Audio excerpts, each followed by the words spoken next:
The clock on the wall of room 318 ticked steadily as Ms. Chen wrote the final equation on the whiteboard.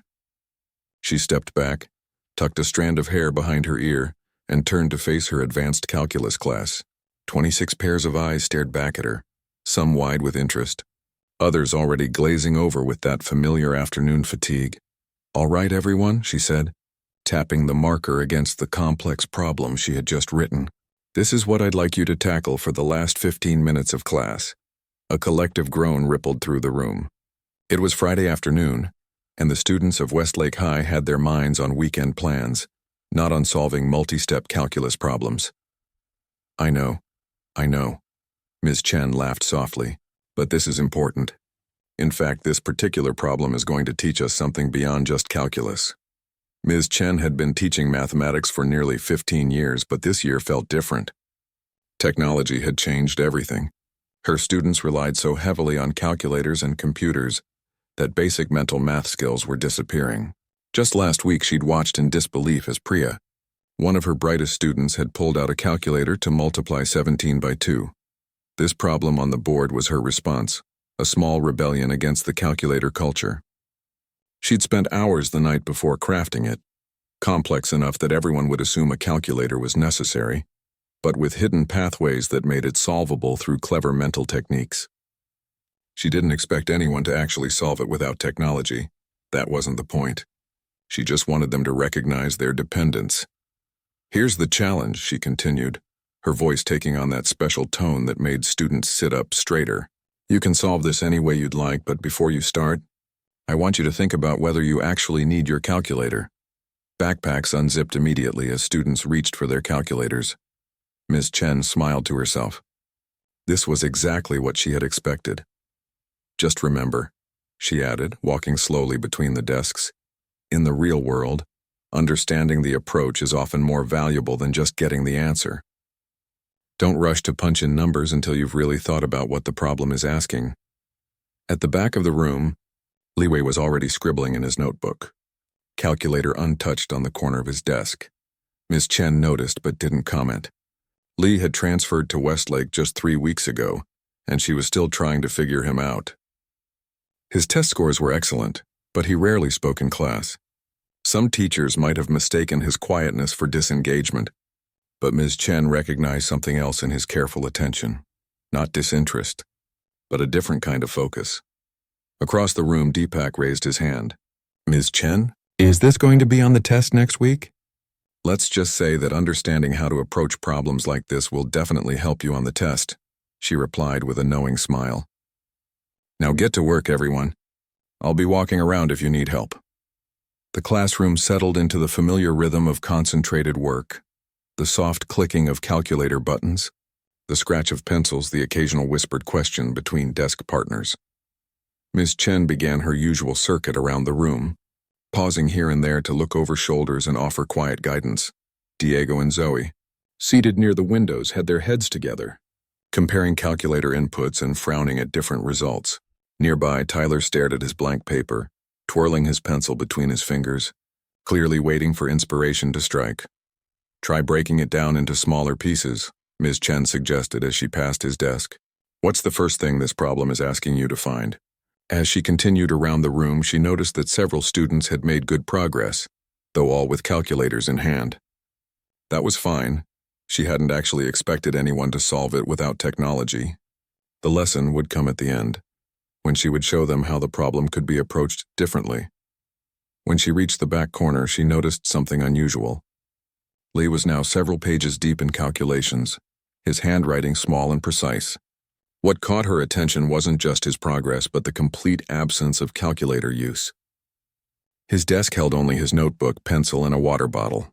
Ms. Chen slowed her pace, observing without interrupting. At first, she assumed he must be just working through the setup of the problem, planning to use his calculator for the actual calculations later.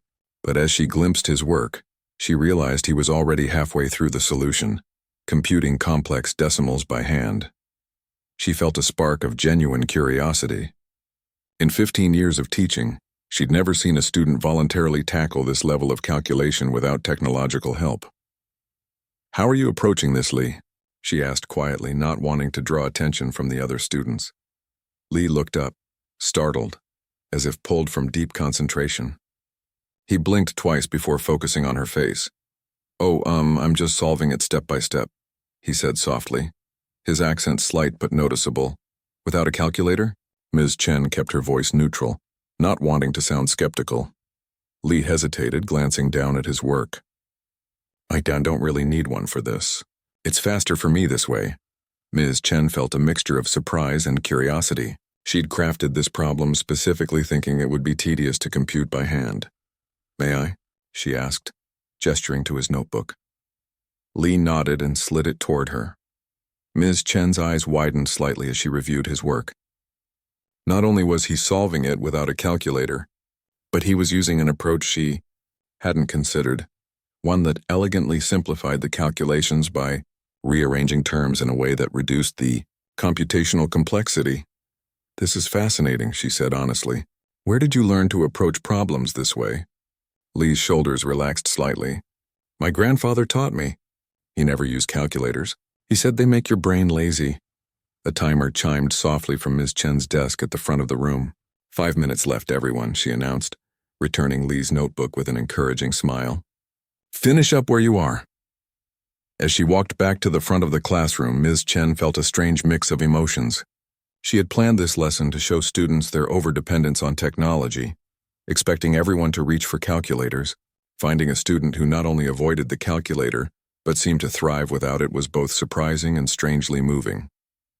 When the final bell rang, students began packing up with the usual Friday afternoon energy. Notebooks shoved hastily into backpacks. Conversations about weekend plans already starting. "Before you go," Ms. Chen said, raising her voice slightly to be heard over the shuffle, "I want to tell you why I gave you this particular problem today." The room quieted, students pausing with backpacks half-zipped. "I designed this problem to be intimidating at first glance. I expected every single one of you to reach for your calculators immediately." She paused, looking around the room. "And almost all of you did, which was completely reasonable." She walked over to the whiteboard and picked up her marker again. "Technology is incredibly useful, and calculators are wonderful tools. But sometimes we forget that they're just that, tools. We forget to think before we calculate." With quick strokes, she began working through the problem on the board, explaining the approach. "If we rearrange the terms like this and recognize this pattern here, the calculations become much simpler." Some students were watching with interest, others clearly counting the seconds until they could leave. Ms. Chen knew she couldn't reach everyone, but even if a few students walked away thinking differently, it was worth it. "I noticed something interesting today," she continued. "One of you solved this entire problem without touching a calculator, using some clever techniques that actually made the calculation easier." Several heads turned, scanning the room curiously. "I'm not saying we should all throw our calculators away, but I do wonder how many of you reached for technology before you really thought about the problem." She capped her marker. "Something to consider for next week's test, perhaps." As students filed out, conversations already shifting to weekend plans, Ms. Chen caught Lee's eye and gave him a small nod of acknowledgement. He returned a brief, shy smile before disappearing into the hallway crowd. Ms. Chen turned back to erase the board, her mind already spinning with new ideas. What if she designed a whole unit around mental calculation techniques, not to replace technology but to complement it?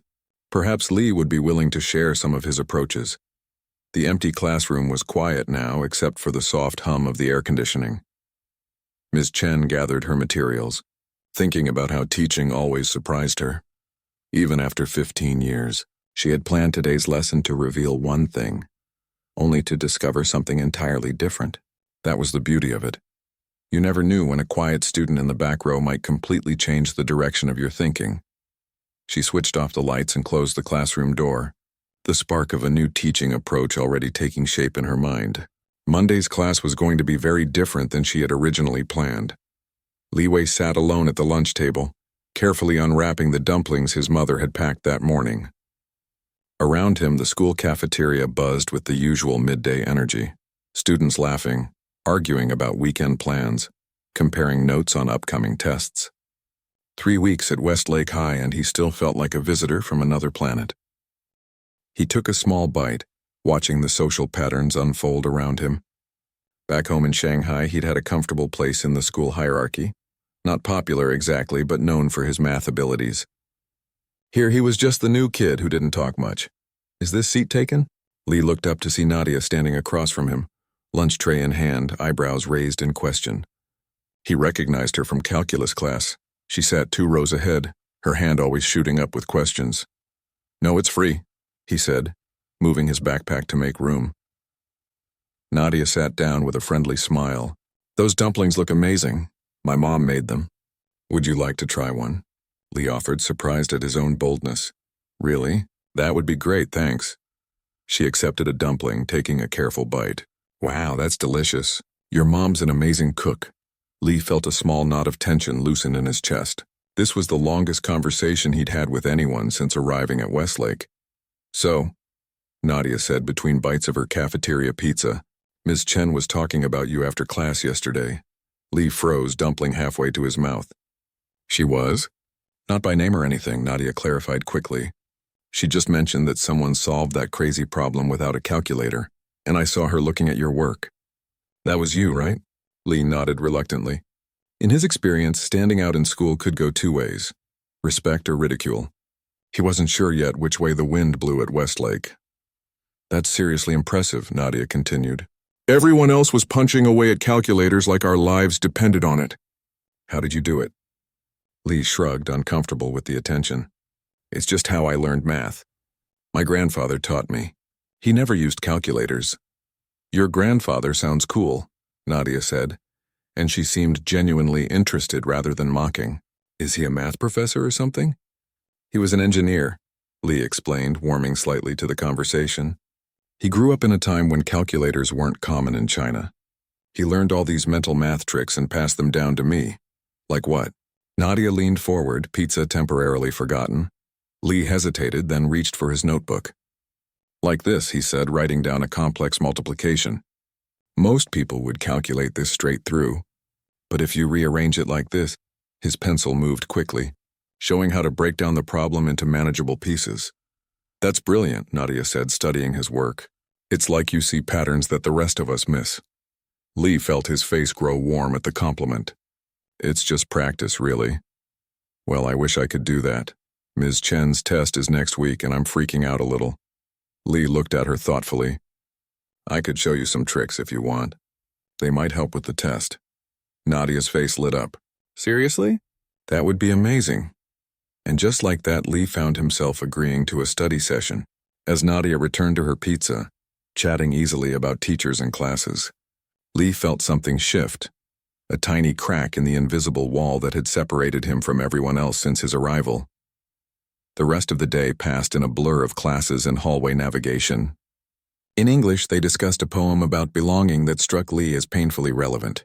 In history, they debated globalization, and he had to bite his tongue to keep from sharing perspectives that might make him seem even more foreign. By the time calculus rolled around in the final period, Lee felt the familiar mental fatigue that came with spending all day in his second language. He slid into his seat at the back of Ms. Chen's classroom, relieved to be in a subject where he felt confident. Numbers were the same in any language. Good afternoon, everyone, Ms. Chen greeted as the bell rang. Before we dive into today's lesson, I want to try something a little different. Lee half listened as she explained the day's activity, a set of calculation challenges that students would solve in teams. His attention sharpened when she mentioned that calculators wouldn't be allowed. I know, she said over the chorus of groans. But after Friday's class, I've been thinking about how dependent we've become on technology. Today, we're going back to basics, just your brain and some clever thinking. As students reluctantly put away their calculators, Ms. Chen continued, I'll be assigning teams based on complementary skills. When you hear your name, please move to sit with your team. Lee tensed. Group work was always tricky as the new kid, and doubly so with his still developing English. Ms. Chen began calling out names, and students shuffled around the room, forming clusters of desks. And finally, Ms. Chen said, Team 6 will be Nadia, Tyler, Deepak, and Lee. Lee gathered his things and moved to join his new teammates. Nadia gave him an encouraging smile, while the other 2 boys nodded in greeting. All right, teams, Ms. Chen announced, distributing worksheets. You have 30 minutes. The team that correctly solves the most problems wins a homework pass for next week's assignment. Deepak groaned as he scanned the worksheet. These are impossible without a calculator. Not necessarily, Nadia said, glancing at Lee. I think our team might have a secret weapon. 3 pairs of eyes turned to Lee, who suddenly wished he could disappear under his desk. This was exactly the kind of attention he'd been avoiding. I heard you solved Friday's problem without a calculator, Tyler said, sounding more curious than impressed. Was that for real or were you just showing off? Lee felt a flash of irritation. It wasn't showing off. It's just how I do math. Well then, Deepak said, pushing the worksheet toward him. Show us how it's done, math wizard. Lee took a deep breath, fighting the urge to retreat into silence. Part of him wanted to prove himself, while another part worried about standing out even more. Nadia seemed to sense his discomfort. How about we each try the first problem our own way and then compare approaches? She suggested. Maybe we can learn from each other. The tension eased slightly as they all bent over their papers. Lee finished the first calculation in seconds, using a shortcut his grandfather had taught him. Looking up, he saw the others still working, brows furrowed in concentration. Got it, he said quietly, sliding his paper to the center. The answer is 2064. Deepak looked skeptical. That fast? Let me finish checking. He worked for another minute before looking up in surprise. I got the same thing. How did you do it so quickly? Tyler asked, erasing his own half-finished work. For a moment, Lee considered downplaying it, saying he got lucky or had seen a similar problem before. But something about Nadia's encouraging nod gave him confidence. There's a pattern to these numbers, he explained, pointing to the worksheet. If you recognize it, you can take a shortcut. As he walked them through his approach, Lee was surprised to find his teammates listening attentively. When he finished, Deepak whistled softly. Dude, that's actually brilliant, he admitted. Where did you learn that? My grandfather, Lee said, feeling a surge of pride at the memory. He could multiply 5-digit numbers in his head. Could you teach us some of these tricks? Tyler asked. We've got 25 minutes left and 5 more problems to solve. Just like that, Lee found himself transformed from outsider to team leader. As they worked through the problems together, he explained the mental shortcuts, breaking down large numbers into manageable pieces, recognizing patterns using complementary numbers. To his surprise, his teammates picked up the techniques quickly. By the time Ms. Chen called for attention, they had completed all 6 problems with confidence. Time's up, everyone, Ms. Chen announced. Let's see how you all did. As each team reported their answers, a pattern emerged. Most had managed 3 or 4 problems correctly. When it came to Team 6's turn, Nadia proudly reported, We completed all 6 problems, Ms. Chen. A murmur ran through the classroom.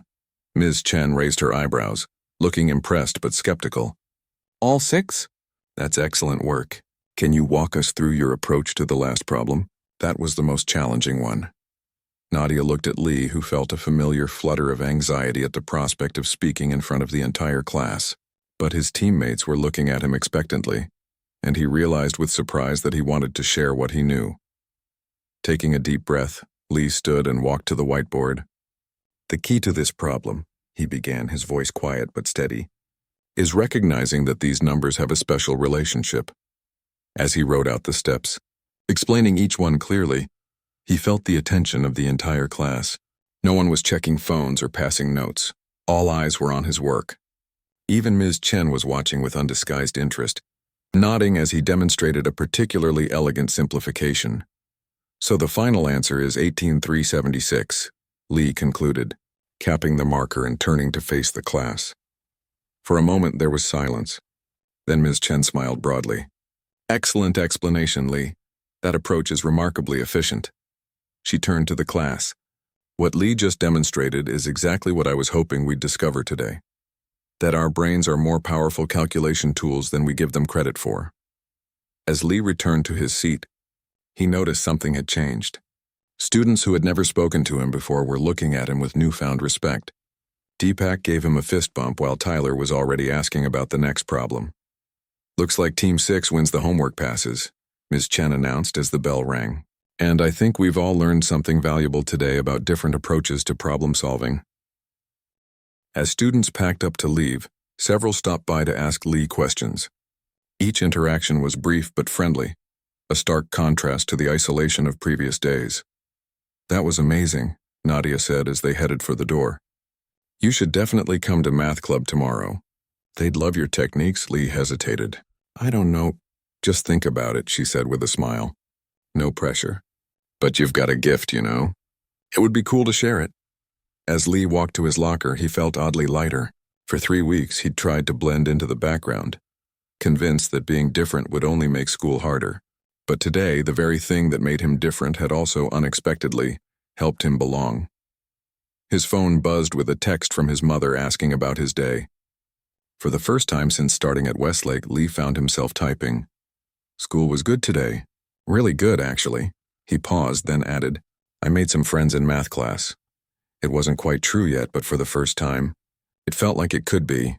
The news about Lee's mathematical abilities spread through Westlake High like wildfire. By Wednesday morning, students who had never noticed him before were stopping him in the hallway to ask about that calculator thing they'd heard about. Even some teachers gave him curious glances in the hallway. Lee wasn't sure if he liked the attention or not. It was better than being invisible, but the spotlight made him uncomfortable. "There he is, our human calculator," Deepak called out as Lee entered the cafeteria. Deepak had saved him a seat at a table that was considerably more crowded than the one where Lee had eaten alone just a few days ago. "Hey," Lee said, sliding into the empty chair. Along with Deepak and Nadia, there were 3 other students he recognized from various classes. "Lee, this is Anna and Raj from Math Club, and Jordan from my chemistry class," Nadia explained. "They wanted to meet you." "We've heard you're some kind of math prodigy," Anna said, leaning forward with interest. Lee shook his head, unpacking his lunch. "I'm not a prodigy. I just know some different techniques. Different enough that Ms. Chen is still talking about it," Jordan said. "She mentioned it in her first period class this morning." Lee felt his face grow warm. "She did?" Raj nodded enthusiastically. "She said it was the most impressive display of mental calculation she'd seen in 15 years of teaching." "That's high praise." Lee wasn't sure how to respond. Back home, his math abilities had been good but not exceptional. Many students in his school in Shanghai had been taught similar techniques. Here, apparently, the same skills made him remarkable. "Speaking of Ms. Chen," Nadia said, "did you hear what she's planning for Friday's class?" Lee looked up curious. "No, what?" "Only the biggest math challenge of the year," Deepak said with a dramatic eye roll. "She's calling it the Mental Math Showdown. Teams competing to solve problems without calculators, with the winners getting an automatic A on the next quiz. And guess who everyone wants on their team?" Anna added, giving Lee a meaningful look. Lee nearly choked on his water. "Me? Obviously," Raj laughed. "You're like our secret weapon."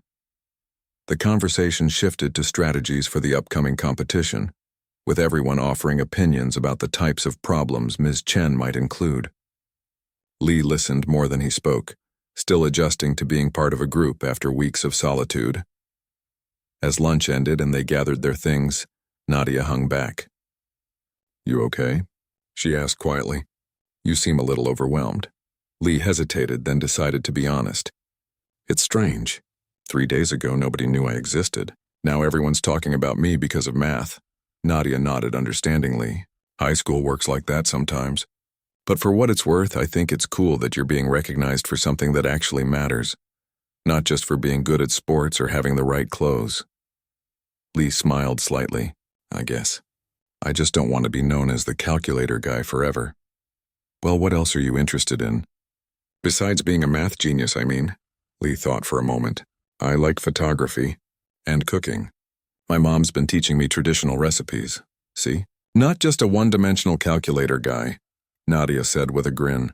"Come on, we're going to be late for history." The rest of the week passed in a blur of classes, homework, and increasingly friendly interactions with classmates.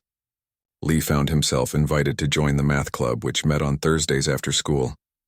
Despite his initial reluctance, he decided to go, partly because Nadia was so insistent. The math club turned out to be nothing like he expected. Rather than a serious competitive group, it was a relaxed gathering of about 15 students who genuinely enjoyed exploring mathematical concepts beyond the standard curriculum. Their faculty advisor, Mr. Patel, was a laid-back physics teacher who brought donuts and let the students lead most discussions. "So you're the famous Lee," Mr. Patel said when Nadia introduced him. "Ms. Chen hasn't stopped talking about your calculation methods in the teacher's lounge. Care to give us a demonstration?" Before Lee could respond, Raj jumped in. "We were hoping Lee could teach us some of his techniques, actually. With the mental math showdown tomorrow, we could all use the help." Mr. Patel's eyebrows shot up with interest. "Mental math showdown? This is the first I'm hearing of it." "Ms. Chen is organizing a competition," Anna explained. "No calculators allowed. The whole calculus class is talking about it." "Sounds fascinating," Mr. Patel said. "In that case, Lee, the floor is yours.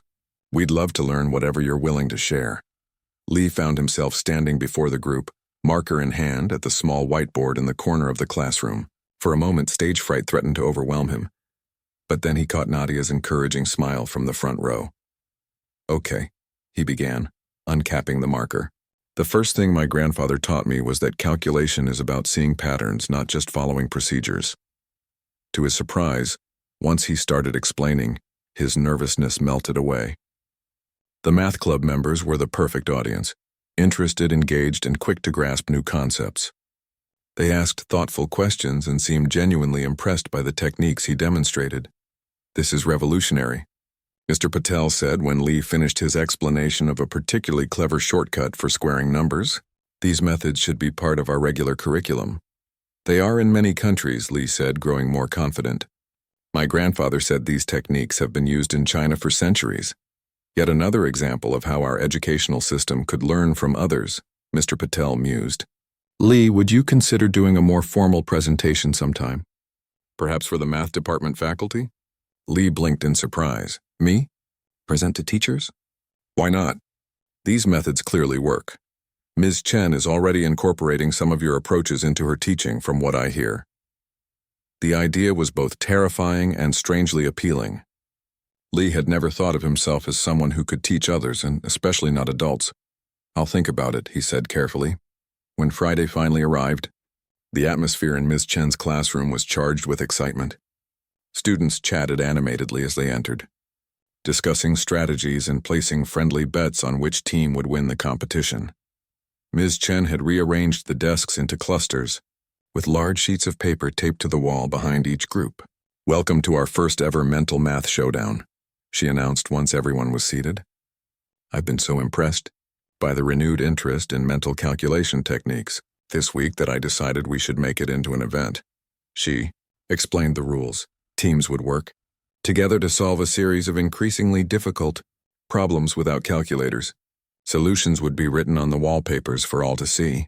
Points would be awarded for correct answers, with bonus points for innovative methods. "I've assigned teams to ensure a mix of different strengths," Ms. Chen continued, displaying the team lists on the projector. Lee saw that he had been placed with Tyler, a quiet girl named May who excelled at geometry, and a boy named Damon who Lee knew was struggling in the class. "Interesting strategy," Nadia whispered from the next group over. "She split up our lunch table gang." Lee nodded, understanding Ms. Chen's logic. If he and Nadia had been on the same team, along with other strong math students, the competition might have been unbalanced. "You have 45 minutes, Ms. Chen announced after distributing the problem sheets. "Good luck to everyone, and remember, no calculators." Lee's team huddled together, scanning the first problem. It was a complex percentage calculation involving compound interest. Exactly the type of problem most students would reach for a calculator to solve. "I'm already lost," Damon admitted with a sigh. "It's not as hard as it looks," Lee assured him. "Let's break it down step by step." To Lee's surprise, May was quick to grasp his approach. "Oh, I see what you're doing," she said as he explained his first simplification. "You're using the distributive property to make the numbers easier to work with." "Exactly," Lee said, pleased that someone else understood. Together, they walked Tyler and Damon through the calculation. By the time they reached the answer, even Damon was following the logic. "That's actually makes sense," Damon said, sounding surprised. "I've never understood compound interest before." "Write it up on our paper," Tyler suggested, handing Lee the marker. "Show all the steps like you just explained to us." As Lee recorded their work, he noticed Ms. Chen circulating through the room, pausing to observe each team's progress. When she reached their group, she studied their solution silently, a small smile playing at the corners of her mouth. "Excellent work," she said finally. "Very elegant approach. I see you're teaching your techniques to your teammates, Lee." "We're all contributing," Lee said honestly, not wanting to take all the credit. "May spotted a simplification I missed in step 3. Ms. Chen nodded approvingly before moving on to the next team. As the competition continued, Lee found himself enjoying not just the problem-solving but the collaborative process. Each member of his team brought different strengths. May had an intuitive understanding of geometry that proved invaluable for the spatial problems. Tyler was meticulous about checking their work for errors. And Damon, despite his initial lack of confidence, had a knack for creative thinking that helped them approach problems from unique angles. By the time Ms. Chen called for attention, Lee's team had completed all 10 problems and was checking their work one final time. "Pencils down, everyone," Ms. Chen announced. "It's time to review the solutions." The review process was fascinating. Each team had approached the problems differently, and Ms. Chen took time to highlight innovative methods from various groups. To Lee's surprise, several teams had successfully incorporated some of the techniques he had shared in math club the day before. "It seems Mr. Patel's math club has been busy spreading some new calculation methods," Ms. Chen observed with a knowing smile. "I'm impressed by how quickly you've all adapted these techniques." When all the points were tallied, Lee's team had won by a narrow margin, with Nadia's team close behind. "Congratulations to our winners," Ms. Chen said, handing out the promised quiz exemption certificates. "But I want to acknowledge that everyone participated with enthusiasm and creativity today. I've seen more genuine engagement with mathematical thinking this week than in the entire semester so far." As students gathered their belongings at the end of class, Ms. Chen asked Lee to stay behind for a moment. "I wanted to thank you," she said once the room had emptied. "Your approach to that problem last Friday sparked something important in this class." Lee shifted uncomfortably under her praise. "I didn't do anything special." "But you did," Ms. Chen insisted. "You reminded me, and now the whole class, that mathematics isn't just about following procedures or using technology. It's about thinking deeply and seeing patterns." She paused, studying him thoughtfully. "Mr. Patel mentioned you might be willing to share more about these techniques with the math department." Lee hesitated. The idea still intimidated him, but after today's experience it seemed less impossible. "Maybe I'd need to prepare properly, of course." "No rush." Ms. Chen gathered her papers. "You know, Lee, when you first came to this class, you were so quiet I worried you might be struggling. I couldn't have been more wrong." "I was struggling," Lee admitted, "just not with math. Everything else was hard. New country, new language, new school. Math was the only thing that felt familiar."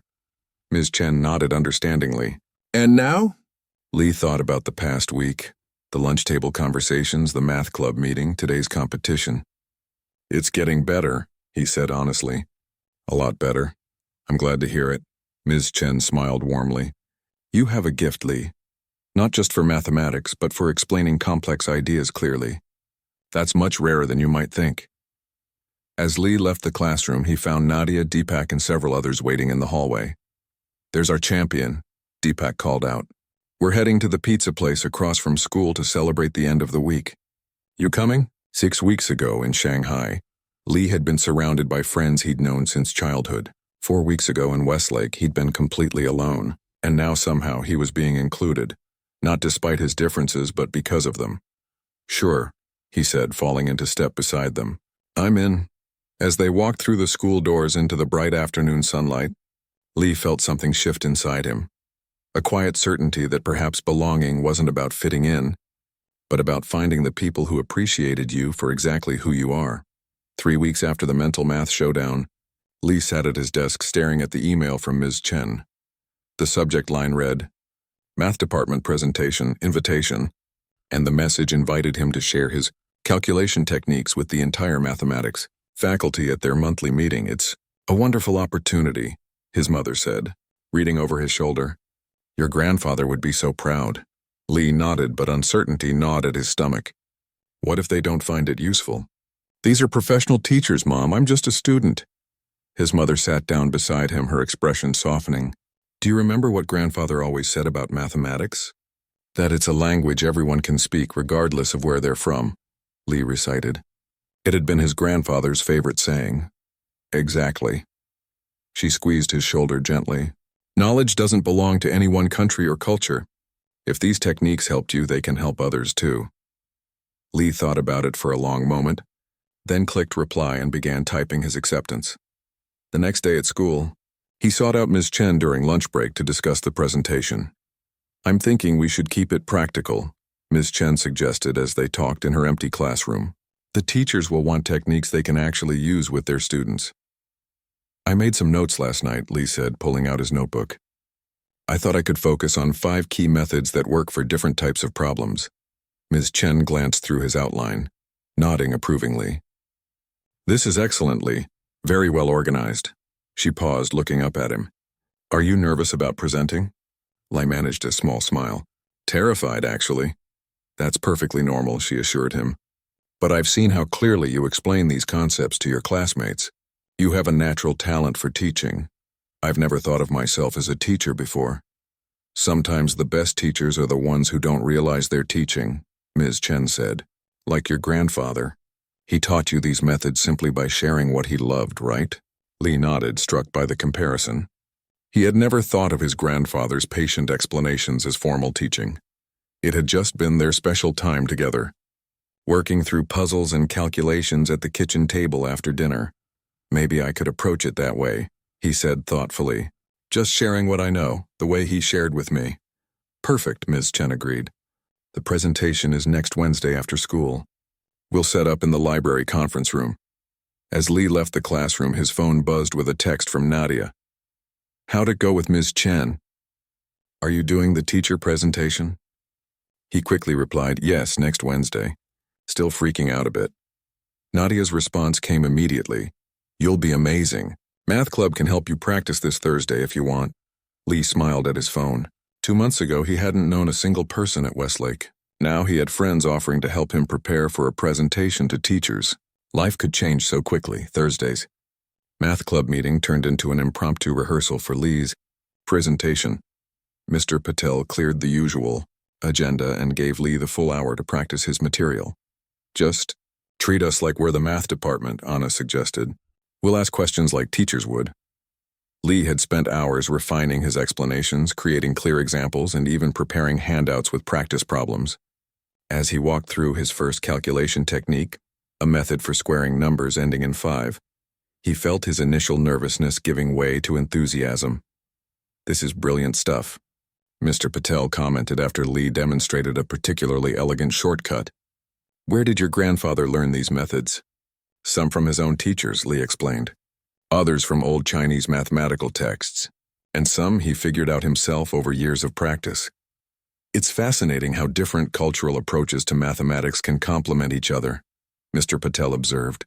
Western education often emphasizes understanding abstract concepts, while many Eastern traditions excel at developing practical calculation skills. My grandfather always said good mathematics needs both theory and practice, Lee agreed. Understanding why a method works is as important as knowing how to use it. By the end of the session, Lee had worked through his entire presentation and fielded numerous questions. The feedback was overwhelmingly positive, with several suggestions for making his explanations even clearer. You're more than ready, Nadia assured him as they packed up. The teachers are going to love this. I hope so, Lee said. I still can't believe I'm doing this. Believe it, Deepak chimed in, slinging his backpack over his shoulder. You've gone from the quiet new kid to the school's math celebrity in less than 2 months. What's next, a TED Talk? Lee laughed, but the idea wasn't entirely ridiculous. If someone had told him 2 months ago that he'd be presenting to teachers about mathematics, he would have thought they were crazy. Now anything seemed possible. The weekend passed in a blur of final preparation. Lee practiced his presentation for his parents, who offered encouragement and a few suggestions about his English pronunciation. His father recorded him on his phone so Lee could watch himself and improve his delivery. You remind me so much of your grandfather when you explain these concepts, his father said after one run-through. He had the same light in his eyes when talking about mathematics. The comparison brought an unexpected lump to Lee's throat. His grandfather had passed away just 6 months before their move to America. The old man had been so excited about Lee's opportunity to study abroad, even though he knew he wouldn't live to see it. I wish he could see this, Lee said quietly. His father squeezed his shoulder. He would say you're carrying forward an important tradition. Knowledge passed down is never lost. Wednesday arrived with a mixture of excitement and anxiety. Lee found himself unable to concentrate in his morning classes, his mind constantly rehearsing explanations and examples. By lunchtime, his stomach was too knotted to eat. You need to eat something, Nadia insisted, pushing half her sandwich toward him. You can't do a brilliant math presentation if your brain is running on empty. Lee took a reluctant bite. What if I freeze up? Or explain something wrong? These are teachers. They already know math better than I do. They know standard American math curriculum, Nadia corrected. What you're showing them is different. And anyway, Ms. Chen has already seen your methods and thinks they're valuable. That's why you're doing this in the first place. Lee nodded, trying to calm his nerves. You're right. I know you're right. Of course I'm right, Nadia grinned. Want me to come for moral support? I could sit in the back and give you a thumbs up if you start looking panicky. Would you? Lee asked, genuinely grateful for the offer. That would actually help a lot.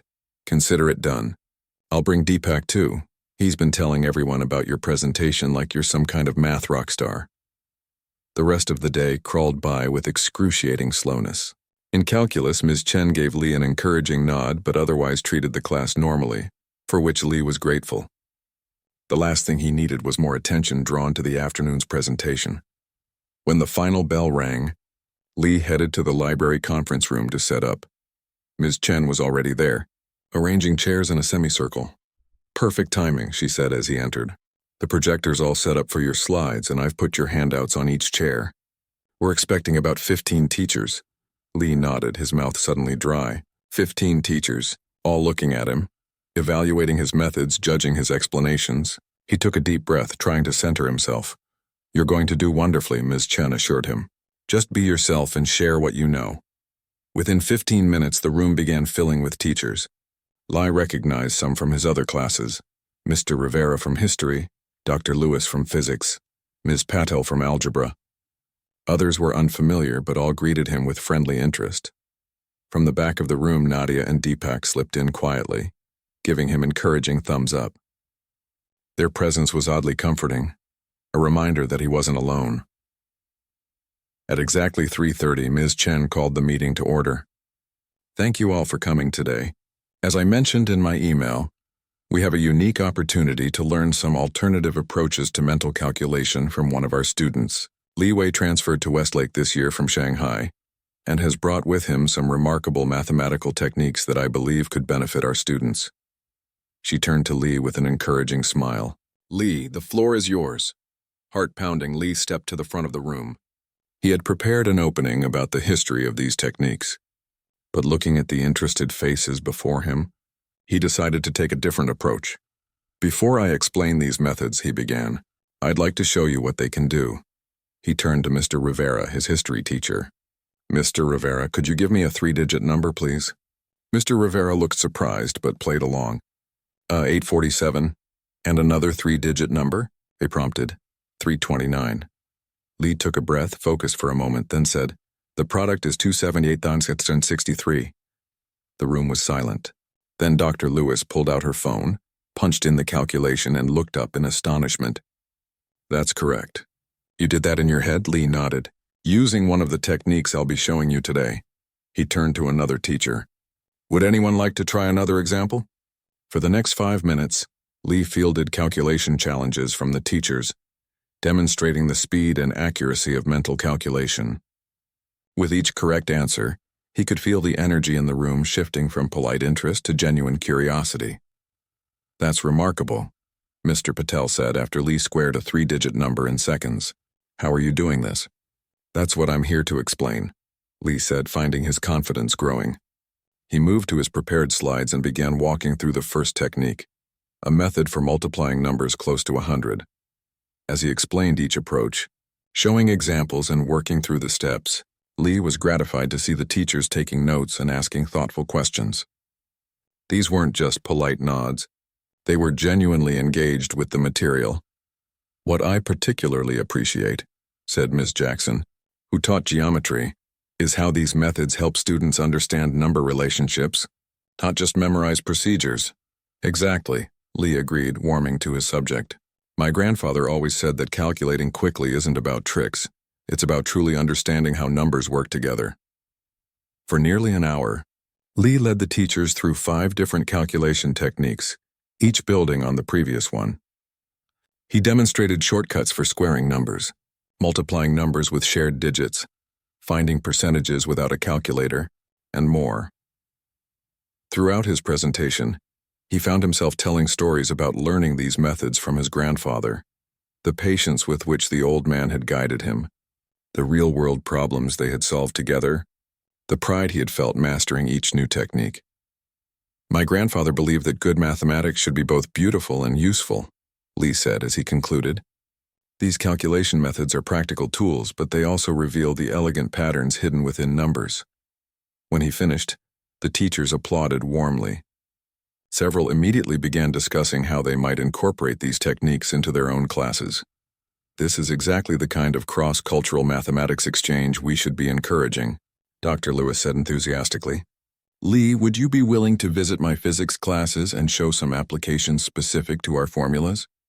Before Lee could answer, Mr. Rivera added, I'd love to have you speak to my world cultures class too, not just about the math, but about how these techniques reflect different educational approaches. Lee looked to Miss Chen, slightly overwhelmed by the response. She was beaming with pride. I think we might need to set up a more formal program, she suggested.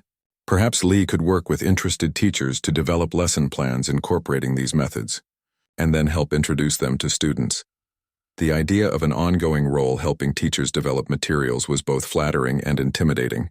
Lee had come to Westlake expecting to blend in, to keep his head down and simply get through the year. Instead, he had found himself at the center of something unexpected and meaningful. As the meeting broke up and teachers gathered their materials, many stopped to thank Lee personally. Mr. Patel lingered until the room had almost emptied. You know, he said thoughtfully, when I was your age, I moved here from Mumbai. I remember how it felt to carry mathematical knowledge from one culture into another. It's not just about the techniques themselves. It's about the different ways of thinking they represent. Lee nodded, understanding exactly what the teacher meant. It's like having 2 different maps of the same territory. Each one shows features the other might miss. Precisely, Mr. Patel smiled.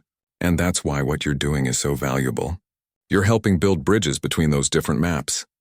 As Lee gathered his materials, he noticed Nadia and Deepak waiting by the door, both giving him exaggerated thumbs up. Their excitement was contagious, and Lee found himself grinning as he joined them. That was amazing, Nadia exclaimed as they headed out. The teachers were eating out of your hand. Even Ms. Jackson looked impressed, and she never looks impressed by anything. Thanks for coming, Lee said sincerely. It helped knowing you were there. Are you kidding? We wouldn't have missed it, Deepak assured him. So what happens next? Are you going to be teaching the teachers now? Lee shook his head, laughing at the idea. Not exactly, but Ms. Chen wants me to help develop some materials they can use in their classes.